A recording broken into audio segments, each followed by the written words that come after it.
آپ پاک پتن شریف گئے ہوں گے حاضر حضرت بابا صاحب کے، وہاں ایک دروازہ کھلتا ہے جی جی، تو بعض لوگوں کا اب جنتی دروازہ اس کو کہتے ہیں، تو دوسرے جو فرقے کے لوگ ہیں وہ ہم پر اعتراض کرتے ہیں کہ رسول اللہ صلی اللہ علیہ وسلم کے سارے دروازے ہیں حرم شریف کے، وہاں کوئی دروازہ جنتی نہیں ہے، تو یہ تم نے ایک اپنے بزرگ کا جنتی دروازہ بنا لیا، کیا یہاں سے جو گزر جائے بس جنتی ہے، جو مرضی کرے؟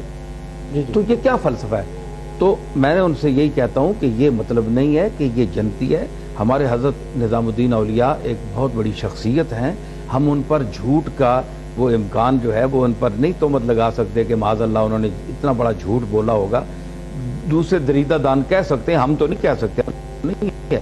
تو اتنا بڑا شخص کہہ رہا ہے کہ میں نے رسول اللہ کی زیارت کی، بابا فرید کے اس دروازے پر کھڑے تھے اور وہ فرمایا کہ من دخل هذه الباب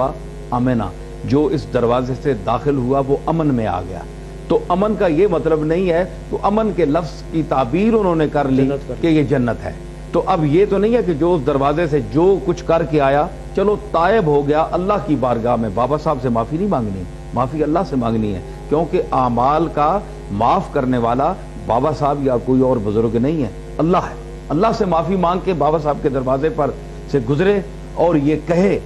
کہ میں آج سے بابا فرید کا طرز عمل اختیار کر رہا ہوں، اے میرے مالک مجھے معافی دے اور میں اس دروازے سے گزر رہا ہوں اور وعدہ کرتا ہوں، بس اللہ اس کو جنتی بنا دے، وہ ٹھیک ہے۔ اقرار کی میں ان سے یہ کہتا ہوں کہ اب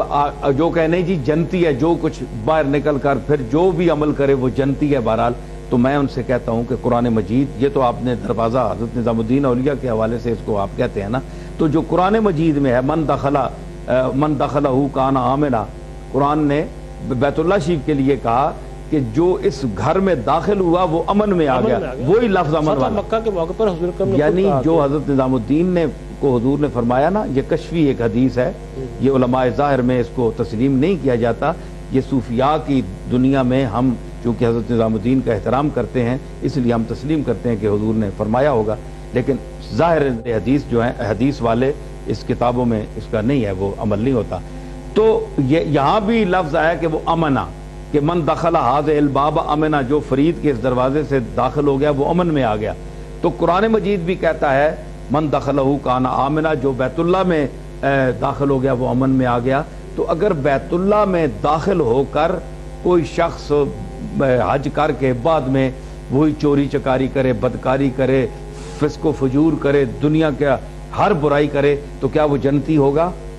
کوئی عالم فتویٰ نہیں دے گا کہ وہ جنتی ہے، حالانکہ بیت اللہ میں چلا گیا اور قرآن نے کہا کہ وہ امن میں آ گیا، اس کے باوجود وہ جنتی نہیں ہے کیونکہ اس کا عمل غلط ہے۔ تو اگر بیت اللہ میں جا کر کردار ٹھیک نہ کرنے کی صورت میں جنتی نہیں ہو سکتا، تو بابا صاحب کے دروازے سے گزرنے سے جنتی کس طرح ہو سکتا ہے انسان، جب تک بابا صاحب کے کردار کو نہ اپنائے۔ بڑی محبت پیر صاحب۔